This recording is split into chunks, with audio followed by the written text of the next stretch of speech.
नमस्कार दोस्तों, स्वागत है आपका अपने YouTube चैनल श्री शिव ज्योतिष केंद्र में। आज हम बात करेंगे पितृदोष के बारे में।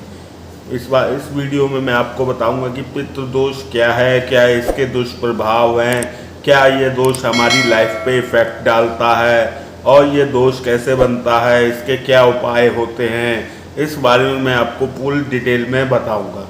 तो वीडियो में आप लास्ट तक बने रहें और बिल्कुल भी स्किप नहीं करें। अगर आप चैनल पे नए हैं तो चैनल को सब्सक्राइब करें और वीडियो को लाइक करें। तो सबसे पहले हम बात करते हैं, आजकल मैक्सिमम कुंडलियों में जब वो लोग दिखाते हैं कुंडली को, तो बताते हैं कि आपकी कुंडली में पितृदोष है। अधिकतर यूज़ होने वाला ये वर्ड है पितृदोष, क्योंकि आजकल ये अधिकांश कुंडलियों में देखा जाता है, लेकिन ज़रूरी नहीं है कि सभी कुंडलियों में ये दोष होता हो, ऐसा ज़रूरी नहीं है। मतलब 100% में से 50-60% कुंडलियों में यह दोष देखा जाता है। तो यह दोष जो होता है, बेसिकली इसका जो निर्माण होता है वो राहु से होता है, और राहु की स्थिति के अनुसार ही हम ये गणना करते हैं कि पितृदोष है या नहीं है। तो कुंडली में कैसे बनता है ये मैं आपको बाद में बताऊंगा। पहले मैं बताता हूँ कि कुंडली में अगर पितृदोष हो तो इसके क्या प्रभाव पड़ते हैं आपकी डेली लाइफ पे या ऑल ओवर लाइफ पे। तो सबसे पहला जो इसका दुष्प्रभाव बताया गया है वह यह बताया गया है कि ये मांगलिक कार्य जैसे कि हमारे जीवन में जो भी अच्छे काम होते हैं, जैसे कि शादी तय होना या जॉब लगना या कोई घर खरीदना या वाहन खरीदना या कोई भी शुभ कार्य जो होते हैं, जो हमारी लाइफ में होते हैं, उसमें यह डिले करता है, मतलब विलंब करता है। और कई बार तो लोग तरसते रह जाते हैं कि हमारे जीवन में कोई शुभ काम होए ताकि हमें कोई खुशी प्राप्त हो। तो सबसे पहला जो इसका दुष्प्रभाव बताया गया है वह ये बताया गया है कि मांगलिक कार्यों में रुकावट आना। दूसरा जो इसका दुष्प्रभाव बताया गया है वह ये बताया गया है कि बिजनेस में रुकावट। आप जो भी बिजनेस कर रहे हैं, व्यापार कर रहे हैं, उसमें मन नहीं लगना या बिजनेस का चलना नहीं, ठीक तरीके से इनकम नहीं होना, इस टाइप का इसमें बताया गया है। और इसके अलावा तीसरा जो बताया गया है, मैरिड लाइफ में डिले, विवाह में देरी। पितृदोष अधिकांश कुंडलियों में ये देखा गया है, किसी का विवाह नहीं हो रहा है तो उसका रीज़न निकल के आता है कि भाई पितृदोष है, इस वजह से आपके मैरिज में डिले हो रहा है। तो मैरिज में डिले करना, विवाह में देरी होना भी पितृदोष का ही एक दुष्प्रभाव है। अच्छा, चौथा है संतान प्राप्ति में समस्या। इस दोष में ये कहा गया है कि राहु अगर पंचम में हो तो भी ये दोष बनता है। पंचम में राहु संतान प्राप्ति में समस्या देता है। और इसके अलावा ये भी कहा गया है कि पितृदोष के कारण संतान प्राप्ति में समस्या होती है, मिसकैरेजेस हो जाते हैं, मतलब गर्भ रुकता है, उसके बाद गर्भ गिर जाता है और बच्चा नहीं हो पाता है। इस टाइप की समस्या भी पितृदोष से रिलेटेड ही बताई गई है। इसके बाद आता है निर्णय लेने में दिक्कत आना। निर्णय लेने में दिक्कत आना मतलब डिसीजन जो हम लेते हैं, निर्णय लेते हैं, लाइफ में कई मोड़ ऐसे आ जाते हैं जो हमको कुछ अपनी लाइफ से रिलेटेड या अपनी फैमिली से रिलेटेड डिसीजन लेने होते हैं। तो कुछ लोग होते हैं इजीली निर्णय ले लेते हैं, डिसीजन ले लेते हैं और वो काम कर लेते हैं, लेकिन पितृदोष जिनकी कुंडलियों में होता है, ऐसे लोगों के निर्णय लेने में बहुत दिक्कत आती है। वो दूसरों से सलाह लेते हैं कि ऐसी दिक्कत आ गई है, मैं क्या करूं, इस टाइप की उनके सामने दिक्कत फेस करनी पड़ती है। अच्छा, छठा बताया गया है मंदबुद्धि बच्चे का जन्म होना घर में। मतलब बच्चा जो होता है, अगर आपका हुआ, वो दिमागी रूप से स्वस्थ नहीं है या दिक्कत है उसको, इस प्रकार की भी दिक्कतें पितृदोष में देखी गई हैं। अच्छा, इसके अलावा क्रोध आना, गुस्सा बहुत आता है, परीक्षा में दिक्कत आना, आप बार बार फेल हो रहे हैं या एग्ज़ाम में पासिंग मार्क्स ही आ रहे हैं, इस टाइप की दिक्कत भी पितृदोष से रिलेटेड बताई गई है। नौकरी में दिक्कत के बारे में बताया गया है कि जैसे जॉब लगी, छूट गई, 8-10 महीने जॉब करी, वहाँ कोई इंटरेस्ट नहीं हुआ, या वहाँ जॉब कर रहे हैं उससे कोई खर्चा नहीं चल पा रहा है, नौकरी छूट जाती है, नौकरी बार बार चेंज होना, इस टाइप की दिक्कत भी बताई गई है। इसके अलावा परिवार में कलह, मतलब घर में सब कुछ है, धन धान है, सारी सुख सुविधाएं हैं, फिर भी डेली लाइफ में फैमिली में इशू क्रिएट हो रहे हैं और प्रॉब्लम्स क्रिएट हो रही हैं, तो इसका रीज़न भी पितृदोष को ही बताया गया है। और नशे का आदी हो जाना भी पितृदोष का ही एक रूप होता है। तो पितृदोष बनते इतने सारे हमारे डेली लाइफ में दुष्प्रभाव बताए गए हैं इसके। तो ये दोष जो है बनता कैसे है, क्या रीज़न है? तो इसका जो नाम से ही पितृ जिसे कहा गया है कि जो हमारे फैमिली के लोग थे जिनकी डेथ हो गई उनको हम पितृ कहते हैं। और पितरों का अगर जैसे किसी की डेथ हुई और उसका जो संस्कार वगैरह है बाद में जो होता है, या जो भी कर्म होता है उनका जो डेथ के बाद होता है, अगर वो सही तरीके से नहीं किया गया है तो उसके बाद जो बच्चा नेक्स्ट बर्थ लेगा वह उसकी कुंडली में पितृदोष आ सकता है। या फिर ऐसे व्यक्ति की डेथ हुई जिसकी इच्छाएं अधूरी रह गई, या एक्सीडेंटल डेथ हो गई, या अकाल मृत्यु किसी की हो गई घर परिवार में, तो उसके बाद जो नेक्स्ट बच्चा बर्थ लेगा उसकी कुंडली में पितृदोष आ सकता है। तो इसको अब मैं आपको बताता हूँ कि कैसे कुंडली में देखते हैं, क्या योग बनते हैं। कई इसके नियम बताए गए हैं और मैं आपको समझाने की कोशिश करूँगा कि कैसे कुंडली में देखा जाता है।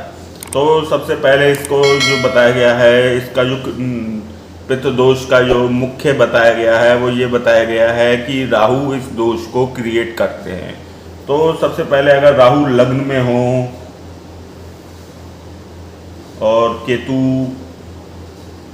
सप्तम में हो, तो ऐसे जो बच्चा होता है इसको बचपन में नक्सीर आती है, जैसे नाक से ब्लड आना, बचपन में यह दोष इसमें पाया जाता है। इसके अलावा राहु लग्न में तब आता है जब घर में किसी घर या परिवार में किसी की अकाल मृत्यु हुई हो, या एक्सीडेंटल डेथ हुई हो, या अनमैरिड डेथ हुई हो, किसी का विवाह नहीं हुआ हो और उसकी डेथ हो गई हो, और उसके बाद नेक्स्ट जो बच्चे ने जन्म लिया उसके लग्न में राहु आने के चांसेस अधिक रहते हैं। अधिकतर कुंडलियों में देखा गया है, चाहू राहे उच्च के हों या नीच के हों या नॉर्मल हों, इससे फर्क नहीं पड़ता, राहु लग्न से मतलब होता है, लग्न में हो तो ये भी एक पितृदोष के ही रूप धारण कर लेते हैं राहु। और ऐसे बच्चे के राहु की 5, 7, 9 दृष्टि होती है, यहाँ इफेक्ट डालेंगे, यहाँ इफेक्ट डालेंगे, यहाँ इफेक्ट डालेंगे। संतान प्राप्ति में समस्या कर सकते हैं यहाँ पे राहु, मैरिड लाइफ में इशू क्रिएट कर सकते हैं। अगर सप्तमेश नीच का हो और राहु से पीड़ित हो तो रीमैरिज तक के चांसेस बन सकते हैं यहाँ पे। और नवम भाग्य धर्म के विरुद्ध कार्य कर सकता है अगर नीच का है। सपोज करो 8 नंबर यहाँ पे लिखा हुआ है या 9 नंबर लिखा हुआ है तो राहु नीच के हो जाते हैं। ऐसा व्यक्ति काफ़ी डिसीजन लेने में इसको दिक्कत आती है। चालाक बहुत होते हैं ऐसे व्यक्ति जिनके लग्न के राहु होता है, इनको समझ पाना इजीली नहीं होता है। मतलब मिनट से पहले ये जैसे फितरती लोग होते हैं उस टाइप के लोग होते हैं, लेकिन इनके मांगलिक कार्यों में बहुत रुकावट आती है। मैरिज लाइफ में काफ़ी इनके इशू रहते हैं। अच्छा, इसके अलावा पंचम भाव में भी राहु को पितृदोष का ही रूप बताया गया है। यहाँ पे राहु संतान प्राप्ति में समस्या देंगे। इसके अलावा शिक्षा में रुकावट करेंगे और लव लाइफ में धोखा मिल सकता है आपको। सबसे जो मुख्य इसका वो बताया गया है कि संतान प्राप्ति में समस्या पंचम भाव से देते हैं।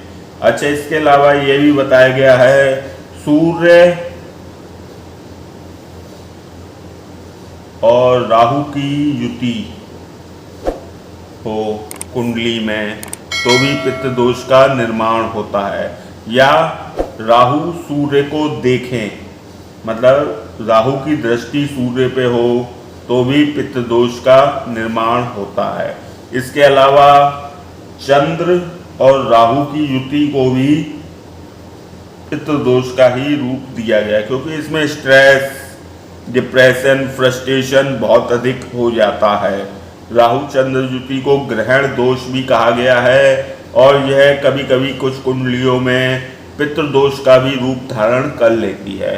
तो इस टाइप का इशू जो है, या फिर इनकी दृष्टि हो, सपोज करो सूर्य यहाँ पे बैठे हों और राहु जो हैं यहाँ पे बैठे हों, केतु यहाँ पे बैठे हों, यह भी एक पितृ दोष का ही रूप धारण करेंगे, क्योंकि राहु सूर्य को देख रहे हैं।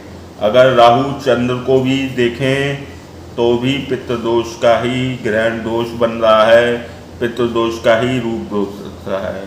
चतुर्थ भाव में राहु होते हैं तो घर परिवार में कलेश होती है, घर में निगेटिविटी आती है, सीलन आती है घर में, मतलब जिस घर में आपने जन्म लिया है उस घर से मतलब होता है। आपने जन्म घर में लिया, उसके बाद घर चेंज कर लिया तो आप कहो कि भाई मेरे घर में तो सीलन नहीं आती है, तो ऐसा नहीं होता है। कुंडली में वह घर शो होता है जिस टाइम पे आपकी मॉम प्रेग्नेंट थी, जिस घर में वो रहती थी वह घर शो होता है। समझ रहे हैं आप? ये नहीं कि मतलब आपने घर चेंज कर लिया तो उससे मतलब नहीं होता, वो उस घर से मतलब होता है जब आपकी मॉम प्रेग्नेंट थी। तो ऐसे में यहाँ पे आपको पाइल्स तक दे सकते हैं राहु अगर चतुर्थ में बैठे हुए हैं तो। और घर में निगेटिविटी रहेगी, कोई ना कोई बीमार बना रहेगा, इस टाइप के इशू रह सकते हैं। मतलब सब कुछ होते हुए भी घर में कुछ ना कुछ प्रॉब्लम क्रिएट होती रहेंगी, घरेलू कलेश बना रहेगा, इस टाइप का इशू जो होते हैं क्रिएट कर सकते हैं राहु। और अगर सप्तम भाव में हैं, यहाँ पे राहु केतु यहाँ है, ऐसे में बचपन में बच्चा ऊंचाई से गिरता है और सिर में चोट लगने के चांसेस रह सकते हैं। मैरिड लाइफ को बहुत ज़्यादा इफेक्टेड करते हैं यहाँ पे बैठ के राहु। उच्च के हों तो एक बार को, और सप्तमेश सही स्थिति में हों तो ठीक रहता है, वरना मैरिड लाइफ को ब्रेक तक कर देते हैं यहाँ पे राहु। इसके अलावा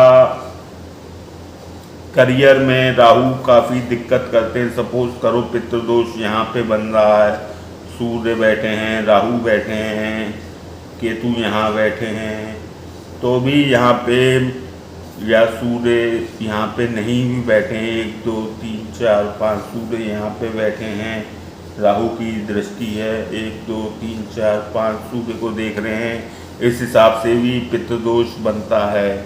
या यहाँ पे चंद्र बैठे हैं तो भी पितृदोष बन जाता है। इस टाइप से इसका पितृदोष बनता है। तो आपको रीज़न बता दिया और कैसे बनता है ये भी बता दिया। अब आप बात करते हैं इसके उपाय क्या है, रेमेडी क्या है। तो इसका उपाय जो बताया गया है हमारे शास्त्रों में, वह जो सबसे अच्छा उपाय बताया गया है वह दिन अमावस्या का दिन बताया गया है, क्योंकि पितरों के लिए अमावस्या का दिन ही दान करने के लिए होता है। इस दिन अमावस्या के दिन आप तर्पण करें। तर्पण मतलब होता है दूध में काले तिल जल मिला के और पीपल के वृक्ष पे चढ़ाएं, इसको हम तर्पण कहते हैं। इसमें मंत्रों का भी उच्चारण होता है। वह जब आप अगर कराने के इच्छुक हैं तो किसी पंडित जी जो आपके नियरेस्ट हों उनसे संपर्क करें और उनको बोलें कि भाई हमें तर्पण करवाना है। यह तर्पण अमावस्या के दिन आप करवाएं तो बहुत ज़्यादा आपको पितृदोष में रिलैक्स मिलेगा। जैसे जैसे अमावस्या को आप करवाते जाएंगे आपका इस दोष का जो है कम होता जाएगा। इसके अलावा एक इसका उपाय यह भी बताया गया है, जब भी आप खाना खाने बैठें तो जो पहला निवाला होता है वह तोड़ के अलग रख दें अपने पितरों के नाम, और वह जो आप निकाल के रखें अपने घर की छत पे या बाहर कोई जानवर खा जाए, कुत्ता खा ले या कौवा खा ले या कोई पक्षी खा ले, मतलब कोई भी जानवर या पक्षी खा ले, उसके लिए वह निवाला छोड़ दें। तो यह भी एक पितृदोष का बहुत अच्छा वो बताया गया है उपाय। अच्छा, इसका एक प्रत्यक्ष जो है, अगर आप खाना खाने बैठे, खाने में बाल निकल रहे हैं, तो यह इसका लक्षण बताया गया है। पितृदोष का जो लक्षण बताया गया है, अगर आप जैसे खाना खाने अधिकतर ऐसा हो रहा है आपके साथ कि खाना खाने बैठते हैं, खाने में बाल निकल आता है, तो यह भी एक पितृदोष का लक्षण बताया गया है। इसके अलावा आप इसका अमावस्या के दिन आप सफ़ेद चीज़ों का दान करें तो भी पितृदोष में रिलैक्स मिलता है। फॉर एग्ज़ाम्पल, एक गरम दूध का गिलास लें, मतलब दूध को गरम कर लें, उसमें चीनी जो है अच्छी मात्रा में डालें आप, मतलब फीका नहीं रहे, अच्छा मीठा दूध बने, वह किसी पंडित ब्राह्मण को दान करें, इससे आपको रिलैक्स मिलेगा। खोए की बनी हुई सफ़ेद चीज़ें दान करें पंडित ब्राह्मण जी को, इससे भी आपको रिलैक्स मिलेगा। इसके अलावा जो एक उपाय बताया गया है, जिस दिन आपके पितृ की मृत्यु हुई थी, उस तिथि के हिसाब से जो साल में पितृपक्ष आता है, श्राद्ध आते हैं जिसे कनागत कहा जाता है, उस दिन उनका विधिवत पूर्वक उनका श्राद्ध करें, आप कनागत करें, इससे भी पितृदोष में रिलैक्स मिलता है। इसके अलावा गया जी बिहार एक में है स्टेट जो है, उसमें श्री हरि विष्णु जी के वहाँ पे चरण स्थापित हैं, वहाँ पे जाके आप अपने पितरों का पिंडदान करें और वहाँ पे जाके अपने पितृदोष से मुक्ति प्राप्त कर सकते हैं। जो सबसे उच्च उपाय बताया गया है वह यही है कि गया जी बिहार में जाके आप पितरों का पिंडदान करने से यह आपकी आगामी पीढ़ी तक का पितृदोष समाप्त हो जाता है और उस जीवन में आपको कभी भी पितृदोष का कोई भी दुष्प्रभाव देखने को नहीं मिलेगा। ये सारे इफेक्ट्स आपके ख़त्म हो जाएंगे अगर आप गया जी बिहार स्टेट में हैं, वहाँ पे जाके अगर आप पितरों को पिंडदान करते हैं तो यह दोष जन्म जन्मांतर के लिए समाप्त हो जाता है। तो आशा करते हैं वीडियो आपको पसंद आई होगी। वीडियो पसंद आई हो, वीडियो को लाइक करें, शेयर करें, कमेंट करें। आप अपनी कुंडली भी दिखवा सकते हैं हमें। फेसबुक पे हमारी आईडी है श्री शिव ज्योतिष केंद्र के नाम से, वहाँ पे आप अपनी कुंडली दिखवा सकते हैं। और वीडियो देखने के लिए बहुत बहुत धन्यवाद आपका। आपका दिन शुभ रहे।